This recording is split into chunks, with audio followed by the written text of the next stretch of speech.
और अब देखते हैं कि आज के दिन क्या क्या हुआ था। वर्ष 1962 में आज भारत और चीन के बीच युद्ध खत्म हो गया था।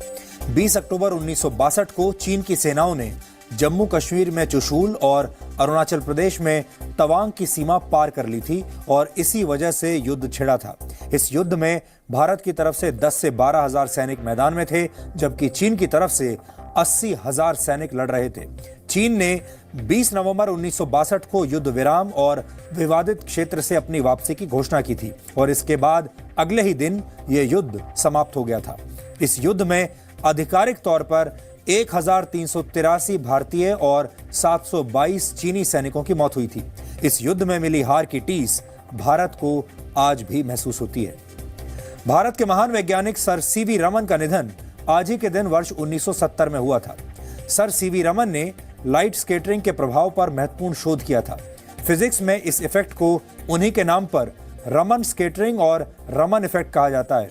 1930 में सीवी रमन को अपने शोध के लिए नोबेल पुरस्कार से सम्मानित किया गया था। वो विज्ञान के क्षेत्र में नोबेल पुरस्कार जीतने वाले पहले एशियाई व्यक्ति थे।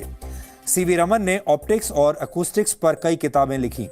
1954 में फिजिक्स में उनके योगदान के लिए सर सीवी रमन को भारत रत्न से सम्मानित किया गया था।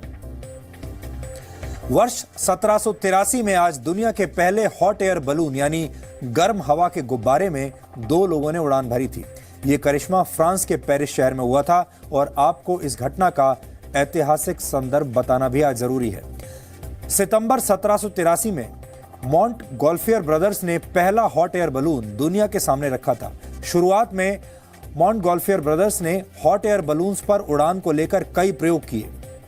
कुछ में हॉट एयर बलून्स को रस्सी से बांधकर उड़ाया जाता था और कुछ में छोटे जानवरों को भी भेजा गया था और कई प्रयोगों में सफल होने के बाद 1783 में आज इंसान को पहली बार हॉट एयर बलून में बिना किसी रस्सी की मदद के उड़ने का अनुभव मिला था। ये गुब्बारा मॉन्ट गॉल्फियर ब्रदर्स ने बनाया था, लेकिन इन भाइयों ने खुद इसमें पहला सफर नहीं किया था। हॉट एयर बलून में पहला सफर करने वाले 2 लोग फ्रांस के सामान्य नागरिक थे। हॉट एयर बलून को आप पहली ऐसी फ्लाइट टेक्नोलॉजी भी कह सकते हैं जिसकी मदद से इंसान को आसमान में उड़ने की सुविधा मिली थी।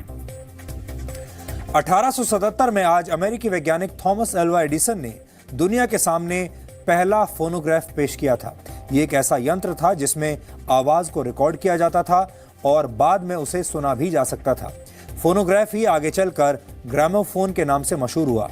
म्यूजिक इंडस्ट्री के लिए यह एक क्रांतिकारी आविष्कार था।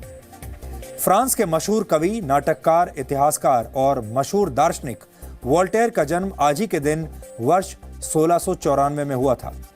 उन्होंने साहित्यिक महत्व वाले 20,000 से ज्यादा पत्र और सैकड़ों रचनाएं लिखी थी। वोल्टेयर ने अपनी एक कविता के जरिए फ्रांस के शाही परिवार का मजाक उड़ाया था, जिसकी वजह से उन्हें करीब 1 साल के लिए जेल की सजा दी गई थी। आपने ये जरूर सुना होगा कि मशहूर वैज्ञानिक आइजैक न्यूटन ने गिरते हुए सेब को देखकर गुरुत्वाकर्षण का पता लगाया था।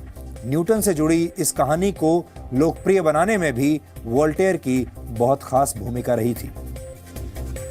और आज वर्ल्ड टेलीविजन डे है। वर्ष 1996 में यूनाइटेड नेशंस जनरल असेंबली ने आपकी और हमारी जिंदगी में टेलीविजन के महत्व को समझते हुए इस दिन को टीवी के नाम कर दिया था। एक्सपेरिमेंट के रूप में पहली बार टीवी का इस्तेमाल 1920 के दशक में शुरू हो गया था, लेकिन वर्ल्ड वॉर 2 के बाद टेलीविजन ज्यादा लोकप्रिय हुआ। स्कॉटलैंड के इंजीनियर जॉन लॉगी बेयर्ड ने टेलीविजन का आविष्कार किया था। आज का दिन हमारे और आपके रिश्ते के लिए भी बहुत बड़ा दिन है।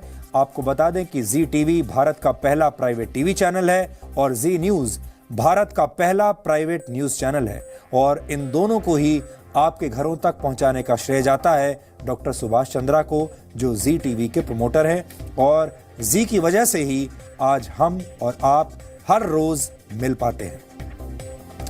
तो डीएनए में आज इतना ही।